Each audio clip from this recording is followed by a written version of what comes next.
अस्सलाम वालेकुम जी, this is तला अशरफ ज़िया। आज की वीडियो में हम लोग डिस्कस करेंगे एक बहुत ही commonly asked question and something जो कि बहुत से बच्चों को कंफ्यूज करती है कि जब पीएमडीसी अपना सिलेबस अनाउंस करता है एमडी कैट के लिए तो बच्चों का ना एक ही सवाल होता है कि हमने सिलेबस को फॉलो करना है, सिलेबस में गिवन जो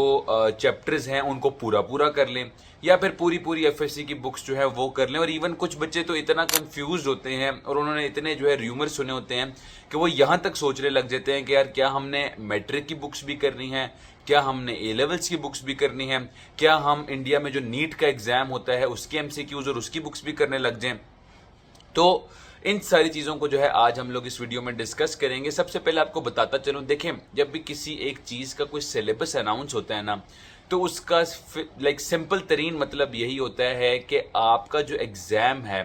उसका जो पैटर्न है वो और जो उसके अंदर चीज़ें पूछी जाएंगी वो सिलेबस में से होंगी। फॉर एग्जांपल जब आप स्कूल में कोई अपना एग्जाम दिया करते थे, जब कोई असेसमेंट आपकी होती थी, मंथली कोई टेस्ट होता था तो उसका एक सिलेबस आपको दिया जाता था और उस सिलेबस के अंदर जो कुछ मेंशन्ड होता था उसी में से आपका एग्जाम आता था। और अगर आप इसको एक मैक्रो लेवल पे लेके जाएं, इवन आप अगर डिस्कस कर लें, आपके नम्स का टेस्ट होता है और मल्टीपल बाकी भी universities and even non medical test जितने भी आपके एंट्रेंस के एग्जाम्स होते हैं उनके अंदर एक सिलेबस दिया जाता है और उस सिलेबस को फॉलो करते हुए अल्टीमेटली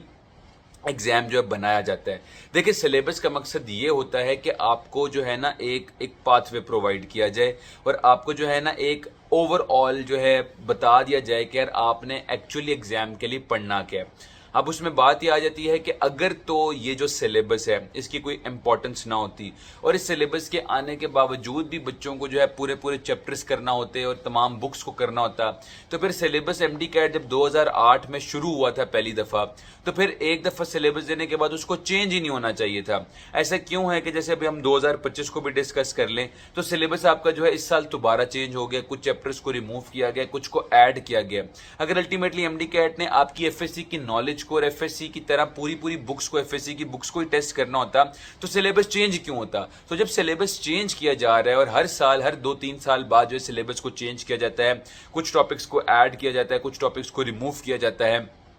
तो इसका मकसद यही होता है कि आपको एक पाथवे प्रोवाइड किया जा रहा है और आपको यह बताया जा रहा है कि बच्चे आपने एमडी कैट के लिए इन चैप्टर्स को करना है। और आगे again not only the chapters, even learning objectives mentioned होते हैं आप लोगों के सिलेबस के अंदर, यानी सब टॉपिक्स मेंशन्ड होते हैं। ये बताया गया होता है कि आपको जो है किस चैप्टर को तैयार करना है और इवन उस चैप्टर के अंदर भी आपने जब तैयारी करनी है तो आपने किन किन चीज़ों पे फोकस करना है और किन किन चीज़ों का ख्याल करना है। तो एक ज़रूरी इल्तिजा है बच्चों से कि आप बजाय कि पूरी बुक्स करें, मैं आपको ये रिकमेंड करूंगा कि आपको प्राइमरीली जो है you need to focus on your जो आपका सिलेबस है उस पर। अब यहाँ पे कुछ बच्चों का ये सवाल होगा कि यार आउट ऑफ सिलेबस सवाल आते तो हैं हर साल और मैं भी इस चीज़ से जो है नफ़ी नहीं करूंगा, क्योंकि बच्चों की हर साल ये कंप्लेन होती है कि यार ये तो टॉपिक सिलेबस में मेंशन नहीं था, या कुछ बच्चे अब तो ये भी कहते हैं कि ये फलां प्रोविंस की बुक में लिखा था, हमारे प्रोविंस की तो बुक में था ही नहीं, लेकिन हमारी प्रोविंस के एग्जाम के अंदर ये आ गया। देखिए मैं आपको एक सिंपल सी बात बताऊं कि अगर आपका एग्जाम इस साल अगर 180 मार्क्स का होना है,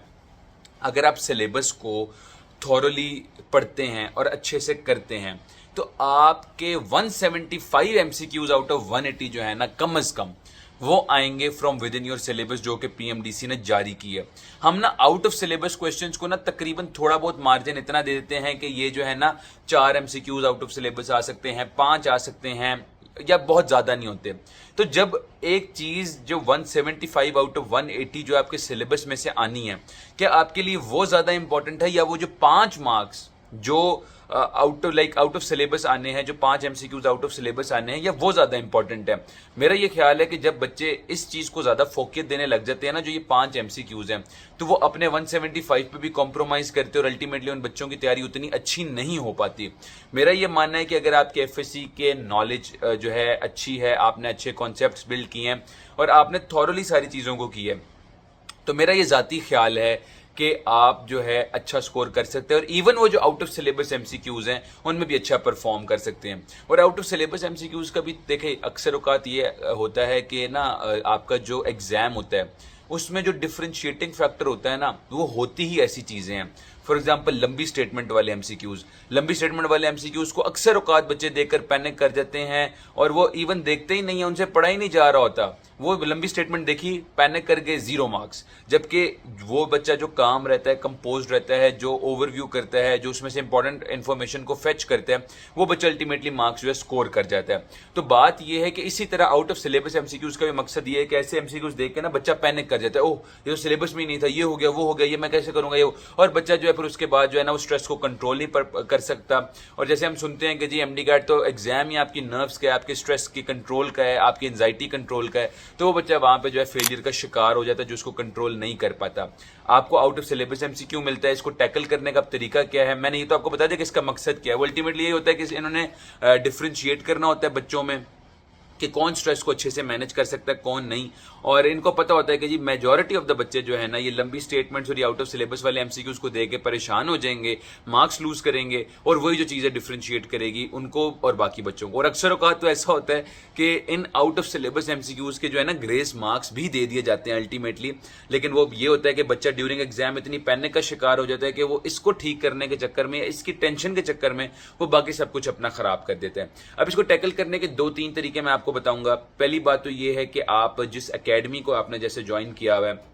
तो उसके जो टीचर्स होते हैं ना उनका एक अच्छा खासा एक्सपीरियंस होता है और उनको आइडिया होता है कि जी पिछले कुछ अरसे में क्या ट्रेंड रहा है और आपके एमसीक्यूज कहाँ से आते हैं। अगर आउट ऑफ सिलेबस एमसीक्यूज भी आते हैं तो वो किन किन चैप्टर से आते हैं, किन किन टॉपिक से आते हैं। अक्सर औकात ऐसा होता है कि जो लेक्चर्स हम ले रहे होते हैं अपनी एमडी कैट की तैयारी के लिए, उसमें कुछ ऐसी चीज़ें भी हमें पढ़ा देते हैं टीचर्स के जो डायरेक्टली शामिल नहीं होते हमारे सिलेबस के अंदर, लेकिन वो कहते हैं कि यार ये इससे ना रेलेवेंट टॉपिक है तो आप इसको कर लो। फॉर एग्जाम्पल इस साल हमारी अकेडमी में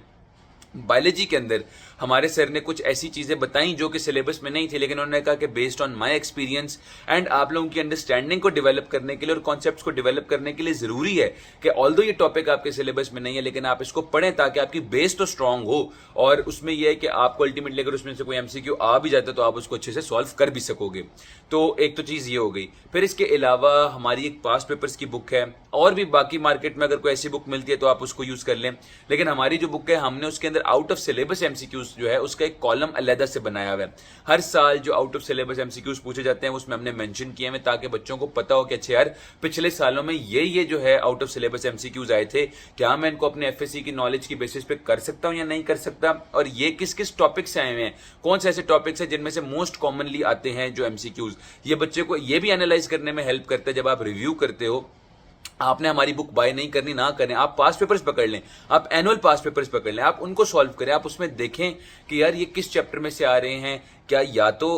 आपने ये भी एनालाइज करना है कि जो आउट ऑफ सिलेबस एमसीक्यूज आ रहे हैं क्या ये सिलेबस के अंदर जो चैप्टर्स गिवन हैं ये उन चैप्टर्स के अंदर से आ रहे हैं, उन टॉपिक्स में से जो मेंशन नहीं थे, या ये उन चैप्टर्स में से आ रहे हैं जो सिलेबस में सिरे से ही मेंशन नहीं थे।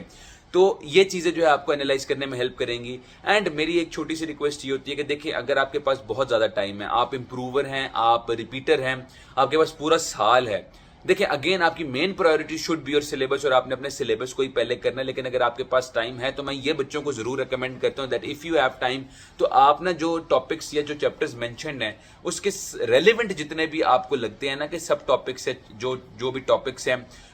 उनको अगर आप कर सकते हैं या आपको वो रेलेवेंट लग रहे हैं, आपको लगता है कि यार अगर मैंने सिर्फ टॉपिक वाली चीज की और मैंने उससे रेलेवेंट आगे पीछे वाली चीज ना की तो मेरे कॉन्सेप्ट्स बिल्ड नहीं होंगे, मेरी अंडरस्टैंडिंग डेवलप नहीं होगी, तो मैं रिकमेंड करूंगा कि आप उन चैप्टर्स को एक नजर देख लें।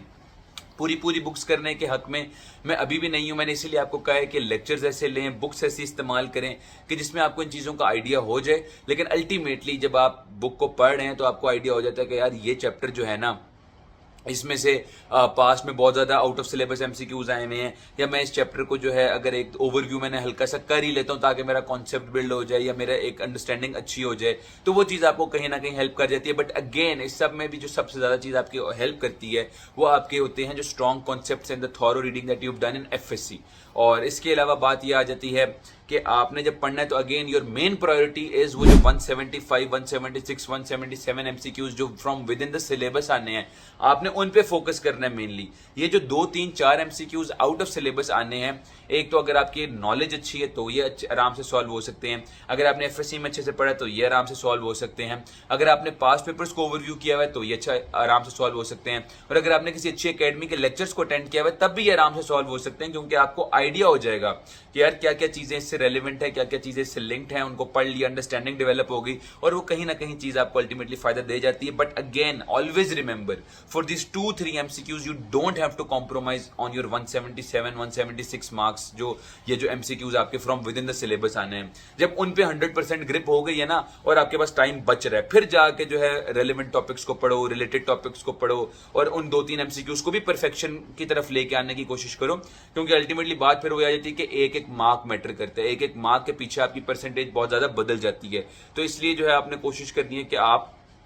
एक एक एमसीक्यू के लिए लड़ें, बट अगेन आपकी जो